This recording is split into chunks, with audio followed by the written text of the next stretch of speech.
Bom, rapaziada, eu acho que não é segredo pra ninguém que 90% dos Souls-likes que saem atualmente ou são ruins, ou são jogos que tentam ser Dark Souls e falham miseravelmente. Calma aí, gente. Calma aí. Por isso eu meio que sempre tive uma má visão desses jogos que não fossem da franquia principal, criados pela From ou Nioh, que também é muito legal. Tanto é que desde quando Lies of P foi anunciado, eu tive um pouco de receio. Tive receio por mais que essa atmosfera e combate me chamasse muita atenção. Porque eu já passei por tanta coisa e tanto jogo ruim que um olhar de 1000 jardas jogando o jogo do Nareba poderia ser possível. Entretanto, quando eu criei coragem e joguei, meu Deus. Isso não quer ser Dark Souls, essa pedrada tem identidade própria. E por mais que se inspire muito nos títulos da From, o jogo do Pinóquio consegue aproveitar várias coisas e mecânicas diferentes, como árvores de habilidade, parry de Sekiro e esquiva de Bloodborne. É estranho. E isso podia dar tão errado, cara. Eles podiam acabar colocando coisa demais e acabar trazendo muita mediocridade pra cá. Podiam não conseguir polir tudo. Mas adivinha? Ele acertou. Ele acertou em todos os pontos. E fica mais maluco ainda quando você para pra pensar que Lies of P é um jogo indie.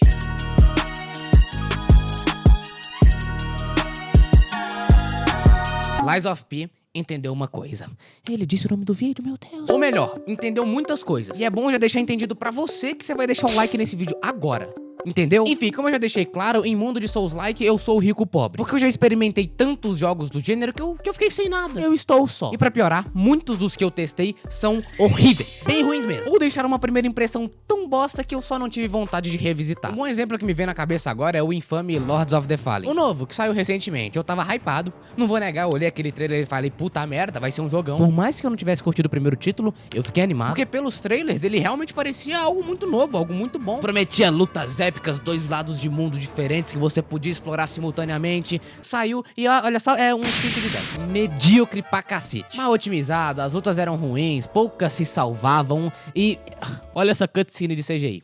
Cara, é feio, é tosco. Desnecessariamente complexo, não dá vontade de aprender, mano. Saiu, é ruim. Mas de contraponto, a gente tem Lies of P, que deu aula, parceiro. E olha que eu não dava meia foda pra esse jogo. Imagina só, você ser o Pinóquio e usar uma Great Sword pra afundar moleiras de títeres. Isso é hype. Provavelmente a premissa do jogo foi uma das paradas que mais chamou a atenção da rapaziada, porque de todos os anúncios que estavam por aí, o último que geral esperava era um Souls-like, entendeu? É Souls-like, lie é mentira em inglês.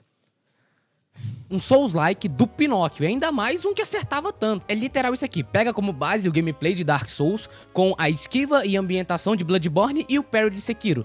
E uma árvore de habilidades de, sei lá, Cyberpunk. A árvore de habilidades não é tão legal, não. Isso é resumidamente o game. Ele uniu tudo de bom desses mundos e fez um puta jogo. E ainda conseguiu criar uma história bem bacana e que me cativou bastante. Diferente de Dark Souls, em Lies of P é muito mais tranquilo absorver o que tá acontecendo ao seu redor. E eu achei isso bem legal, me colocou de cabeça naquele mundo. Afinal, você tá meio que numa cidade à beira do colapso porque ocorreu a rebelião das máquinas. E só você pode dar um jeito nessa parada. E a aventura... puta merda, cara. Até a coisa mais patética fica interessante aqui, como atender uma ligação. Sem meme. Eu sei que eu podia estar falando de vários pontos, mas atender uma ligação é legal também. No jogo, hora ou outra, você vai trombar com esse orelhão, onde casualmente pode tocar lá uma ligação. Se você atender, você vai poder responder a uma charada. E o melhor é que você consegue responder com base no seu conhecimento. Você não precisa de um diálogo super específico ou de ler um item pra saber a resposta. O mano simplesmente vai te perguntar e você vai pensar na hora e vai responder. Pique show do milhão. O cara chega assim pra tu e... qual animal anda com a pata na cabeça? O meu cacete ou um pato apaixonado?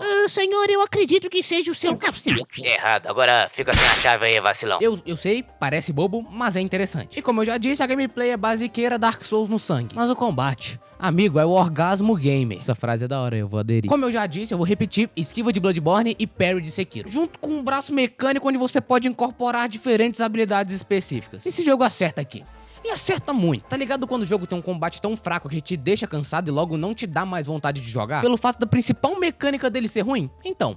aqui é completamente diferente. Pessoalmente, pro Rafael Arroz aqui, tá quase no nível do combate de Sekiro. E é tenso dizer isso, mas eu arrisco falar. E arrisco mais ainda quando eu digo que o combate de Lies of P é melhor que o de Dark Souls. E ó, eu tô falando do combate, calma rapaziada, só o combate. E olha só, melhor que as lutinhas desse jogo é só o seu comentário dizendo larápias do Pinóquio. Pra ajudar no engajamento e também você pode entrar no Discord do canal e me mandar uma fanart que nem essa daqui. Maneira, né? E agora, outra paradinha que é bem interessante é o fato da gente não criar o nosso personagem. Ah, mas como assim, Rafainha? Ficou piroca da caixona, isso não é algo bom, pois te... Calma. Calma. Eu digo que como não existe a criação de personagem, você é um só. Você é o Nareba. Então em certos momentos você vê ele comentando sobre coisas que aconteceram. Tem uma parte do jogo onde um cara vai simplesmente te pedir pra encontrar o cadáver da mulher dele e trazer os pertences dela de volta pro mano. E nessa busca a gente encontra a moça e descobre que ela na verdade é um robô, uma títere. E nesse mesmo instante o Nareba entra em curto-circuito, mano. Começa a se perguntar tipo assim, o que é isso? Será que esse cara estava metendo em molas? Que taradão, hein? O personagem se pergunta sobre o que tá acontecendo ao redor dele e isso, cara, isso te deixa mais próximo a ele. É muito mais fácil se associar com um personagem. Não duvido que deve ter saído a edit do Pinóquio com a legenda literalmente eu por aí. Estamos na internet, amigão, absolutamente tudo é possível. Esse cara é literalmente eu. Enfim, o que eu posso afirmar é que Lies of P realmente entendeu algo. Desde a ascensão da série Souls, muitos jogos tentaram reproduzir o que a From fez, mas nunca foi feito com uma maestria e polimento que a From coloca nos seus jogos. Até a chegada desse jogo. Mentiras do Nareba é um dos poucos Souls-likes que entenderam que pra ser bom, não precisa se sustentar nos jogos da From. Não precisa ser literalmente Dark Souls. Eles podem criar a própria personalidade e criar um mundo espetacular do zero. E é complicado, mas muito game não entende isso e só tenta fazer um protótipo de Game Souls e acaba criando uma atrocidade desgostosa, sem nada de especial. Pra vocês terem noção, alguns jogos nem se importam e literalmente roubam animações de ataque de Dark Souls pra colocar no game deles. Bem diferente do Lies, que meu irmão, cada arma aqui é uma parada, todas são diferentes. Claro que tem umas que acabam sendo bem mais simples do que as outras, mas a grande maioria tem algo de especial e muda o gameplay. As armas pesadas realmente te entregam impacto, você sente que tá acertando o golpe pesando no inimigo. Assim como as armas mais leves te passam uma sensação de fluidez e te dá mais liberdade pra contra-atacar. Ah, e a sua relação com os NPCs também é bem legal. Pra tu ter noção, tu tromba com um GP, tu manda ele pra um hotel e lá vocês trocam uma ideia de pai pra filho. Na jornada você pode ir encontrando mais vários outros personagens que você pode escolher mandar pro hotel ou não, que é o local seguro do game. Daí se você percebe que o boneco tá com um papo meio torto, tu já fala que não tá ligado de nenhum safe place não. Mas se ele for gente fina, tu manda ele pro hotel e fica de boa. Fique em Bloodborne com o Distrito da Catedral. De verdade mesmo, eu acho completamente plausível dar um 10 de 10 pra esse jogo. Ele só tá bem caro, né? Puta merda, vamos abaixar um pouco o preço dessa bomba. O jogo é muito bom, mas cacete. Abaixa só um teco aí, porque eu sou brasileiro e o bagulho tá meio apertado assim, tá ligado? Papo 10 é um absurdo. Bem feito, bem otimizado e bem sexy. Olha a Sofia. Rapaz. Ao invés de AAA, esse aqui é o famoso BBB. E olha só, se você curtiu esse vídeo, considera se inscrever nesse canal irado. Eu posto muita coisa por aqui, falo muita bosta. E se você gostou desse vídeo, você provavelmente vai gostar desse aqui, ó. Que eu falo, que eu na verdade conto, né? Como que foi platinar Terraria 2 vezes. E você vai gostar mais ainda de virar membro no canal, que você aparece aqui no final desses vídeos, que nem esses manos aqui. Esses caras são bravos. E olha só R$2. E um agradecimento especial pro Iglu, Capibara, Mef Machado, Corneta do Fute e Felipe Gomes, que são membros host, essa categoria irada. Enfim, por hoje é só, rapaziada. Até mais.